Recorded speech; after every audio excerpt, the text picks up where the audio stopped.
Inflation dropped to 2.3% in April 2024, down from 3.2% in March. Now, we know that this was just because the inflation chart is on a rolling basis and March 2023 was so much higher. But this is the lowest rate in almost 3 years, and it's actually quite close to the Bank of England's goal of 2%. However, a lower inflation rate doesn't mean prices are dropping. They are still going up, just not as fast. Yes, inflation is going down, but almost 90% of Brits think that the cost of living crisis, well, that's not over. It's still here. Now, you have heard some politicians say, it's all behind us now, but they're wrong. The country and us, we are still struggling. Prices for food and non-alcoholic drinks are up by 2.9% compared to last year. They were 32% higher than they were in July 2021. People are still suffering from the cost of living crisis. Families are dealing with debt and have been cutting back on essentials, well, for way too long.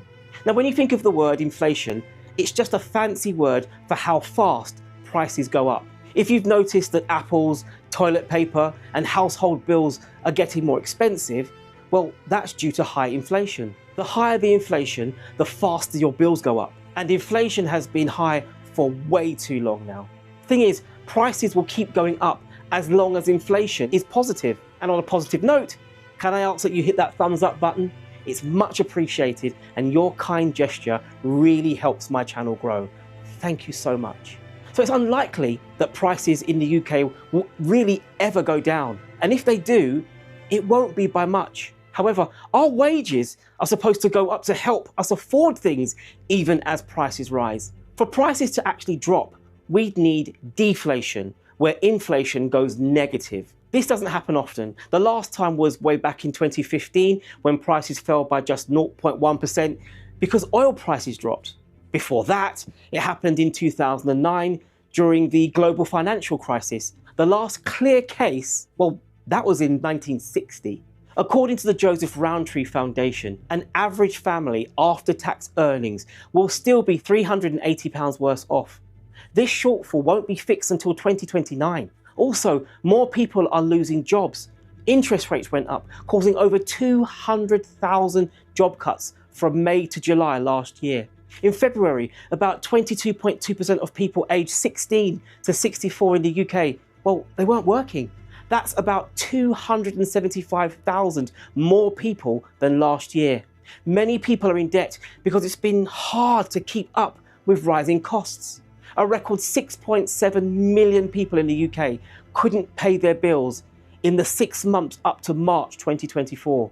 Interest rates have gone up, so mortgage payments are higher. Because of this, landlords have raised rents, making housing more expensive for many. The cost of living will end once prices stop going up and wages rise enough to match.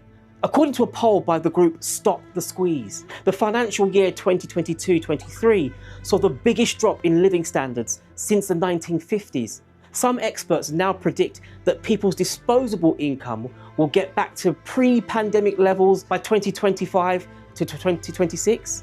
But campaigners warn the damage has already been done. Lower inflation doesn't mean the cost of living crisis is over. For many families, things might just get worse, not better. Telling people the economy is strong won't help if they're still struggling financially. Claiming the problem is fixed will only make people feel that the government doesn't understand their struggles. Instead of celebrating, we need a real plan to help Britain with the cost of living. We should focus on fixing the main problems and getting people's income up and their bills down. The Bank of England says inflation will return to normal levels around 2% in a few months. This is the target that was set by the government. But it doesn't mean the prices of essentials will drop. This will keep going up a bit. Energy bills actually went down in April 2024. With Ofgem's new energy cap, average households will pay around £1,690 a year for electricity and gas starting in April. This is the lowest level in 2 years, down from £1,928 cap in January. Ofgem reviews and updates the price cap every 3 months to match changes in energy costs and inflation, aiming to keep bills fair. However, your household bill might be more or less than £1,690. It depends on how much energy you use, where you live, and how energy efficient your home is. Experts think it will drop again to around 1,574 in July. Adam Scorer, the head of National Energy Action, said, "The price cap doesn't help people who can't afford to stay warm. They need government help with bill discounts, social tariffs, and better energy efficiency." The government's energy rebate, which gave a discount on household energy bills, ended in March last year.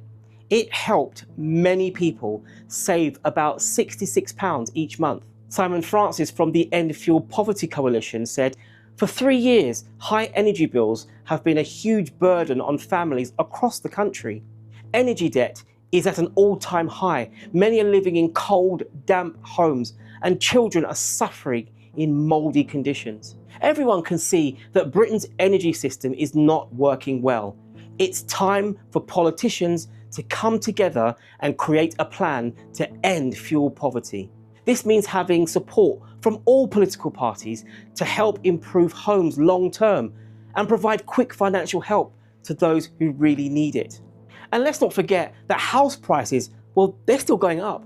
According to official numbers, average house prices in the UK went up by 1.8% in the year leading up to March. The average house in the country is now £283,000.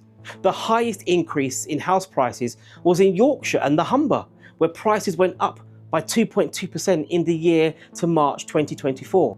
Meanwhile, in London, house prices actually dropped by 0.9%. Right now, people in the UK are paying a lot more to rent homes. Rents have gone up by 8.9% in the past year alone.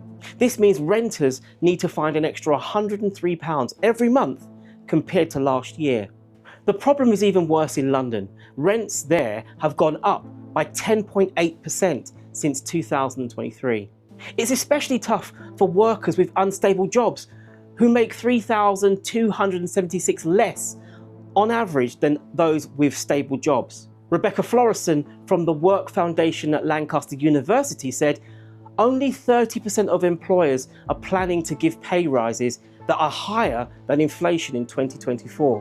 So most renters will struggle to pay their higher rents because their wages aren't going up that much."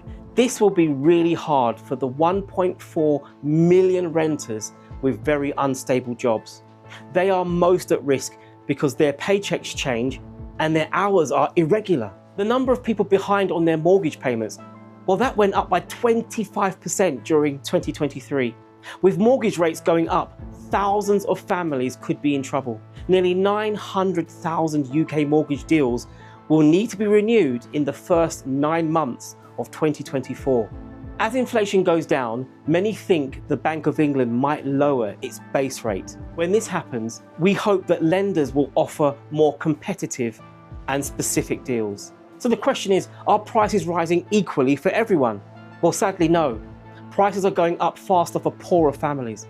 This is because the cost of basic needs is increasing more quickly, and low-income families spend more of their income on these essentials. The Resolution Foundation found that poorer families are most impacted by rising food prices because they spend a large portion of their budget on food, which is basically 14%, compared to wealthier families who only spend 9%. So the real inflation rate for the poorest families is about 2% higher than it is for the richer families. Benefits alone are not enough to help those with the lowest incomes afford basic necessities. Inflation is going down, but the harm from the past years is still very much present and mostly ignored. The Prime Minister says the plan is working, and the Chancellor says that the economy is getting better, but inflation doesn't show poverty, and celebrating these numbers misses the bigger picture of poverty in the UK. Just keep in mind, the 5 richest men in the world together have £688 billion between them. They gained £367 billion more in just the last 5 years. On the other hand, the wealth of the poorest 60% of people, which is nearly 5 billion people, has gone down. This is a very noticeable transfer of wealth. So the rich are getting richer, and unfortunately the poor are getting poorer. We need this to change. If you like this video, please hit the thumbs up and subscribe, and also please consider checking out one of my other videos on the screen. Thanks once again for watching.